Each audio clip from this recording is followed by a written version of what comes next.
We provide you the platform to turn your dreams into reality. Give wings to your aspirations with KR Mangalam University. मैं बंगाल के लोगों से और खासकर आदरणीय मुख्यमंत्री से कहना चाहूँ, बहुत सावधान रहिए बीजेपी से। कोई भी घटना होगी, अगर आप निष्पक्ष भी कार्रवाई करना चाहेंगी तो उससे पॉलिटिकल लाभ लेना चाहते हैं बीजेपी के लोग। आए दिन यहाँ बलात्कार हो रहे हैं यूपी में।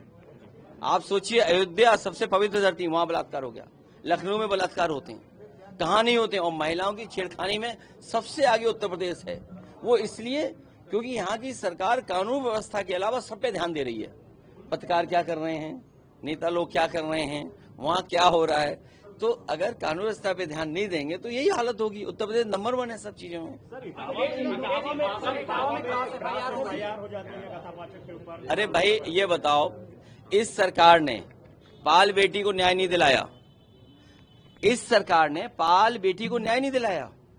उसके पिताजी पे झूठे मुकदमे लगा दिए, जेल भेज दिया। और आप में से कई पत्रकार साथी हैं, वो जानते होंगे कि आप लोगों पे भी झूठे मुकदमे लगते हैं। कभी ईडी, इनकम टैक्स और तमाम विभाग आपके पीछे भी पड़ जाते हैं। तो ये कोई नई चीज नहीं है। ये खेल भारतीय जनता पार्टी का बहुत पुराना है, दबाव बनाने के लिए। पुलिस किसकी है? पुलिस कोई संविधान से थोड़ी चल रही है। पुलिस भारतीय जनता पार्टी का कमल लेके चल रही है। पुलिस संविधान से नहीं चल रही है। पुलिस भारतीय जनता पार्टी का कमल चुनाव चिन्ह लेके चल रही है। अब समझ लो क्या न्याय मिलेगा आपको। और नहीं मानते, अगर आपको एग्जाम्पल देखना है, आप सरकार के खिलाफ खबर चला दो, आपका बजट कट जाएगा। ज्यादा खिलाफ दिखाओगे FIR दर्ज हो जाएगी, और ज्यादा दिखाओगे तो पुलिस उठा ले जाएगी, और ज्यादा दिखाओगे तो कोई ठोक देगा आपको। मिनिस्टर कांग्रेस को ब्लेम कर रहे हैं, कह रहे हैं कि सिर्फ एक ही परिवार थी जिसने इमरजेंसी लागू करी और पूरे देश को बर्बाद किया। अरे आपने पहला सवाल मुझसे जो पूछा कि भारतीय जनता पार्टी सेकुलरिज्म और सोशलिज्म के खिलाफ क्यों है, उनको पन्ने पलटना चाहिए। मुख्यमंत्री जी तो समझ सकते हैं क्योंकि वो बीजेपी के सदस्य नहीं है। देखिए, मुख्यमंत्री जी अगर सोशलिज्म के खिलाफ हैं और सेकुलरिज्म के खिलाफ हैं तो हम एक बार को इसलिए मान सकते हैं क्योंकि बीजेपी के वो सदस्य नहीं रहे। पार्टी के स्थापना के समय पर भारतीय जनता पार्टी के वो सदस्य नहीं थे और ना वो रहना चाहते हैं। वो तो मजबूरी में है क्योंकि उन्हें चुनाव लड़ना है, मुख्यमंत्री बनना है। भाई आपको सिंबल अगर चाहिए कमल का तो आपको सदस्य होना पड़ेगा। तो मुख्यमंत्री जी भारतीय जनता पार्टी के इसलिए सदस्य हैं क्योंकि उन्हें चुनाव कमल पर लड़ना है, वरना वो भारतीय जनता पार्टी के सदस्य नहीं है। इसलिए मुख्यमंत्री जी की बात तो मैं समझ सकता हूं कि उन्हें सेकुलरिज्म सोशलिज्म पढ़ाने, क्योंकि स्थापना के समय पर उन्हें कोई इंटरेस्ट बीजेपी से नहीं था।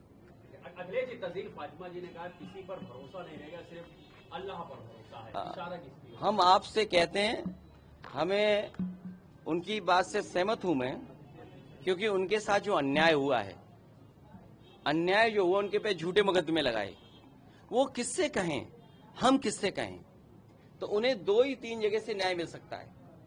सरकार बदले तो न्याय मिलेगा, कोर्ट मदद करे तो न्याय मिलेगा, कोर्ट से न्याय मिलेगा, और तीसरा भगवान और ऊपर वाले से न्याय मिलेगा। और हम सब हिंदू भी हैं, मुस्लिम भी हैं, हम सब जानते हैं जब अन्याय होता है तो ऊपर वाले की लाठी समय पर पड़ती है।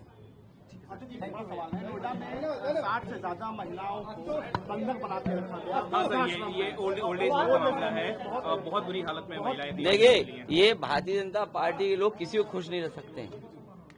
इनका बजट रहा होगा पता नहीं, इन्हें कोई परवाह नहीं है। इन्हें केवल परवाह है कि लोगों को अन्याय, लोगों को दुख पहुंचे, लोगों को तकलीफ परेशानी हो। ये किसी की तकलीफ परेशानी नहीं समझ सकते।